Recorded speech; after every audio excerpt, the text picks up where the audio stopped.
Today, on how it's made. Microphones.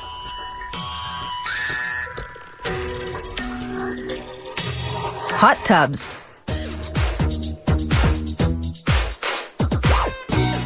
Artificial turf. And beer steins.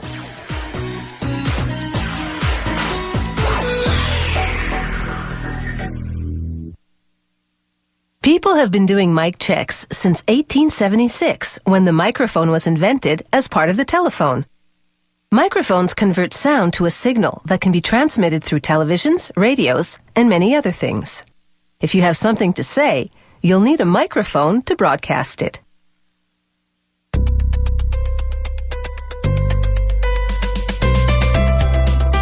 From the glory days of radio to stage and screen and the digital age, the microphone has been at the center of it all. To make a broadcast quality microphone, they start with a support piece for it. Automated tools carve a brass cylinder to the desired dimensions. They also make a retainer ring for the microphone grill that will anchor the grill's metal mesh. They layer 3 sheets of mesh and align them. Then they solder the 3 sheets together. A punch press forms the soldered mesh into a concave shape. They lower a blade to slice the shaped mesh in half. The 2 pieces will be used to make one microphone grill.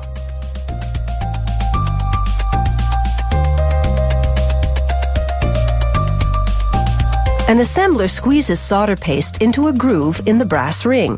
Then he presses the grill halves, which have been joined by a bracket, into the solder-coated ring. On a carousel, a torch heats the rings, and the solder paste melts to bond the grills to the rings.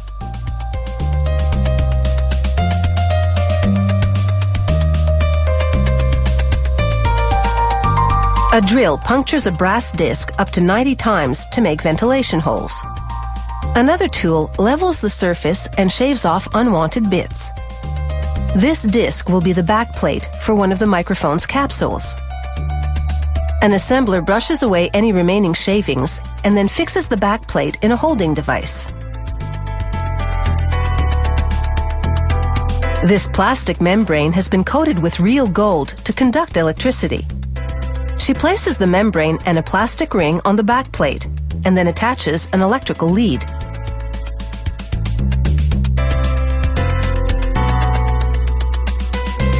She screws the plastic ring down to secure the assembly, and then trims away the excess plastic membrane. This microphone capsule is now complete. Next, she'll join 2 capsules to create the unit that's the heart of the microphone. It converts sound into an electrical signal. An aluminum spacer goes between the capsules, which face back to back. 2 capsules instead of 1 means this microphone can be switched to pick up audio from various directions. A plastic bracket reinforces the assembly.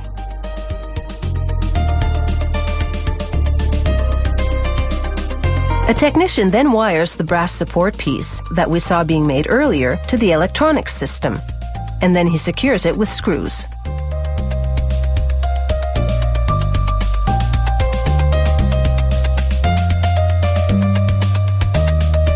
After installing switches, he inserts the microphone capsules in the grill.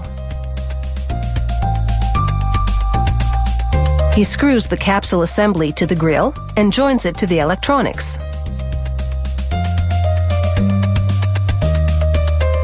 He slides the metal casing over the electronics and secures the microphone with a big screw cap.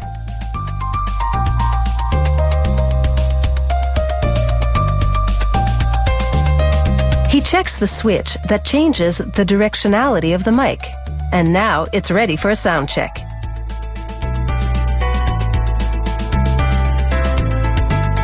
The mic goes into a special anechoic chamber. A computer measures its response to various audio frequencies and directions.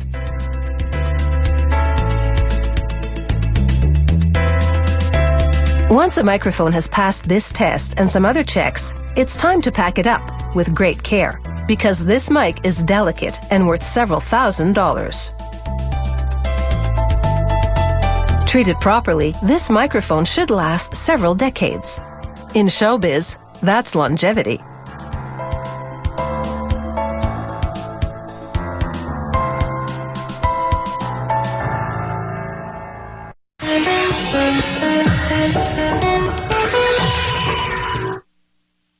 Like natural hot springs that are heated by the Earth's crust, a hot tub can give your aching muscles that healing feeling. In fact, the hot tub is a high-tech version of the hot springs phenomenon, and its invention in the middle of the 20th century made the backyard steam part of the suburban dream. There are up to 100 jets in a modern hot tub. Each churns up the water, making waves that have a calming effect on tense and tired muscles.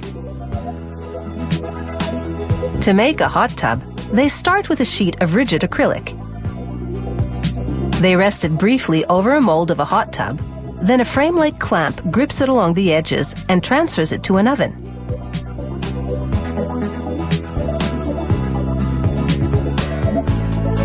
The oven has heating elements on the top and bottom. They bake the acrylic sheet until it's so soft it sags. They transfer the sagging sheet back to the mold. And now they turn on a vacuum system underneath. It sucks the acrylic sheet into the crevices of the mold so that it takes its shape. Then fans cool the molded acrylic and it hardens in just a couple of minutes.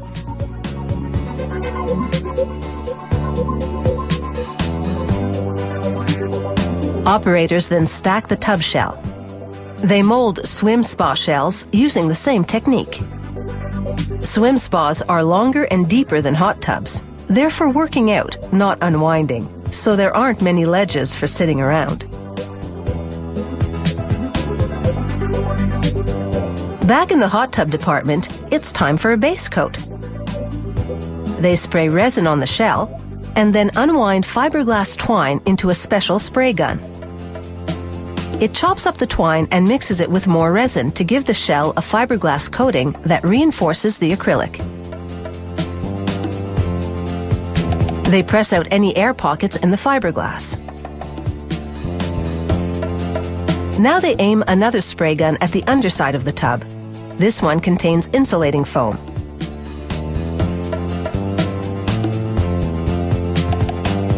Then they trim the lip of the tub with a circular saw so it will sit properly in the frame later.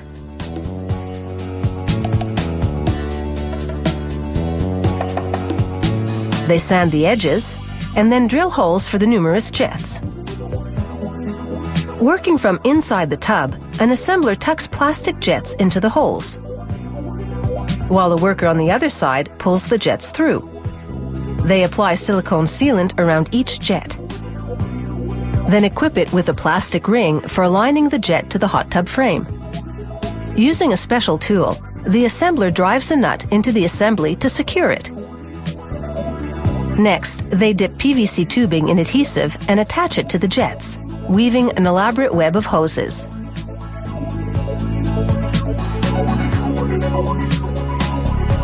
The narrower tubing will pipe air to the jets, while the wider hoses will supply water. To prevent leaks, they equip them with self-tensioning clamps.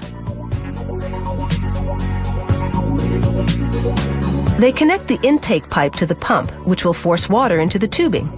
A suction system will return the water to this pump. They wire the tub to provide mood lighting, then test all the wiring and plumbing. They spray more insulating foam on the outside of the tub. It expands drastically, enclosing the labyrinth of pipes and hoses.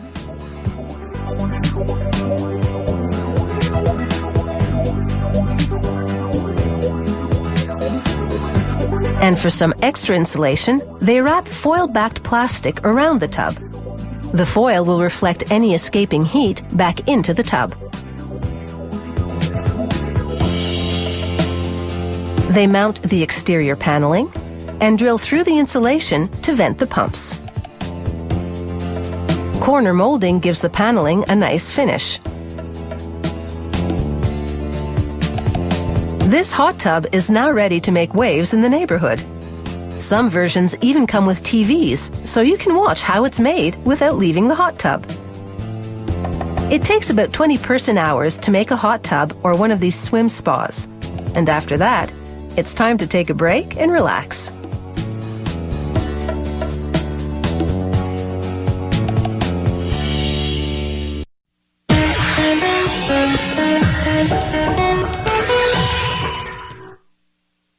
The invention of artificial turf in the 1960s led to a whole new field, one that never needs mowing, watering, or weeding.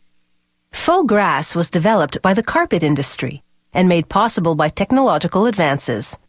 And the concept has really taken root.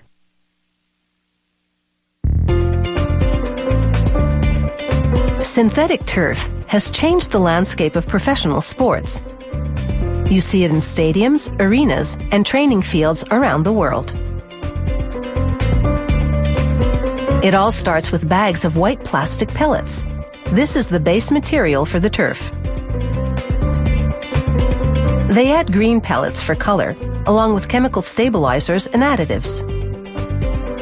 Equipment melts and extrudes the plastic through a steel plate with holes in it. This creates strands of green. The strands exit through a trough of water, which cools and solidifies them.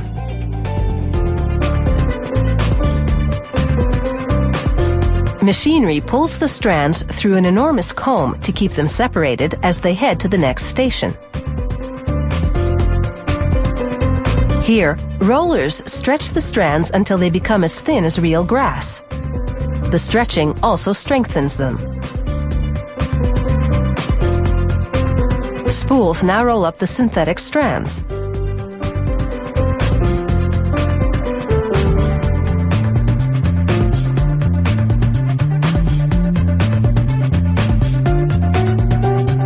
Once a spool is full, they remove it. Next, they unwind several spools at a time.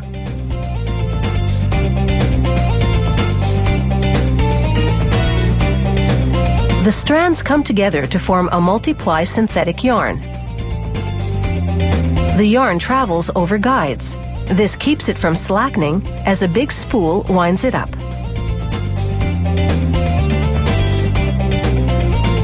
Further down the production line, mesh fabric merges with synthetic sheeting, while the multiply synthetic yarn travels through tubing to a tufting machine.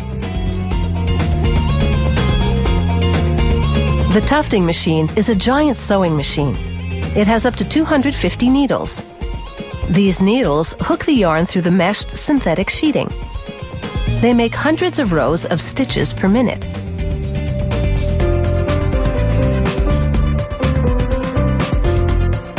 Underneath, small knives cut the looped yarn so it looks like spikes of grass. As you can see, this process is a whole lot faster than waiting for grass to grow. An inspector examines the turf to make sure the yarns are even. Then machinery moves it forward to a coating roller. The roller picks up adhesive from a trough below and applies it to the backing of the turf as it moves across. This binds the looped web of artificial grass to the backing.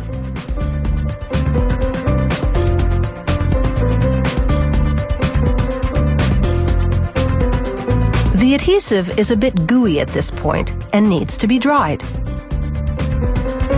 The dryer is partly open air and partly enclosed. The enclosed section is about 50 meters long.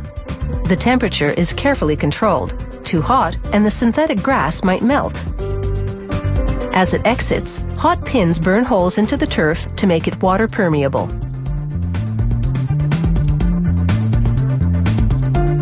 Now they check to make sure this grass looks good on the surface. They pull out loose bits and measure the fibers.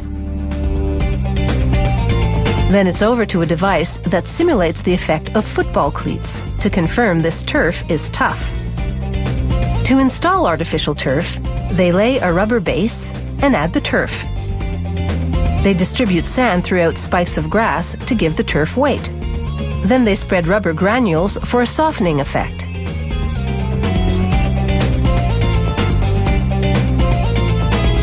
But some turf is more carpet-like, no fillers needed. You're more likely to see that in floor hockey arenas. It's time to wrap up this turf job and toss a few balls around.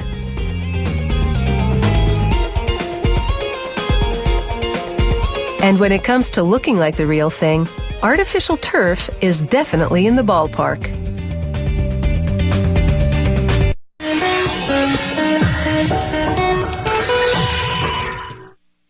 A stein is a beer mug with a hinged lid you open and close. According to some historians, it's a product of the bubonic plague. After the plague swept Europe in the 1300s, municipalities enacted sanitation laws. In Germany, one law required food and beverage containers to have covers in order to keep out insects.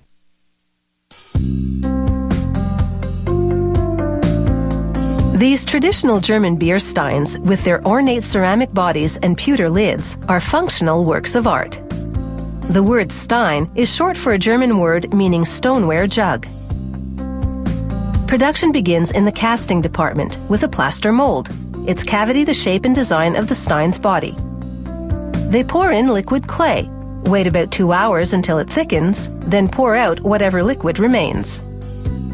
After testing the consistency of what's still inside, they gingerly disassemble the mold, revealing the stein's body. The mold has transferred all the intricate detail to the clay surface. For certain stein shapes, they get better results using solid clay. They cut off the amount they need, then drop it inside a plaster mold.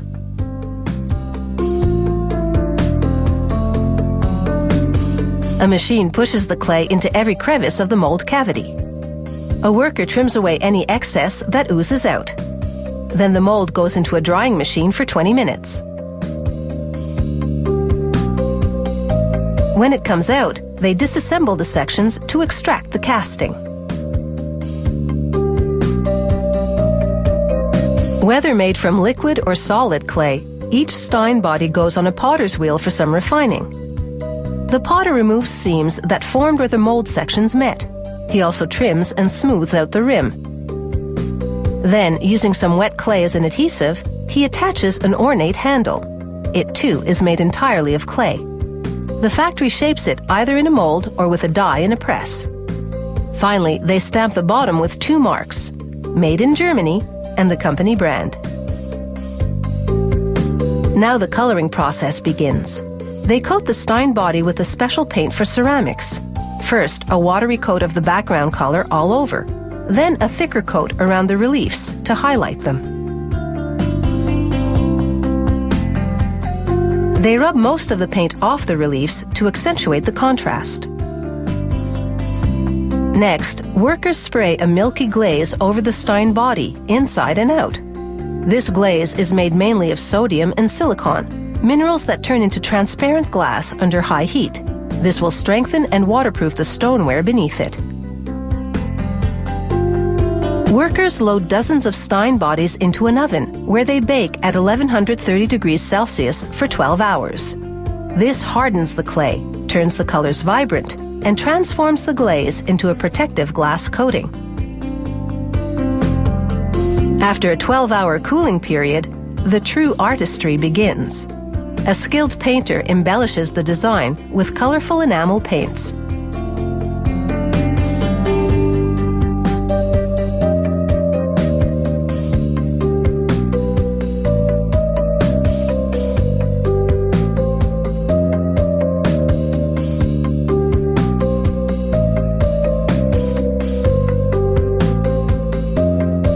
A second firing, this time for just 5 to 6 hours, bakes the paint onto the glass surface.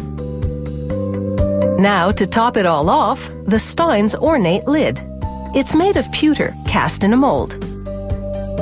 A thumb lift pivots the lid on a hinge. To attach the lid to the stein body, they position the thumb lift on the handle, then assemble a small mounting tool over it. They pour in molten pewter. Then after a minute or so, remove the device. The pewter has hardened into a ring attaching the thumb lift to the handle. They clip off the excess, then buff the metal to a shine.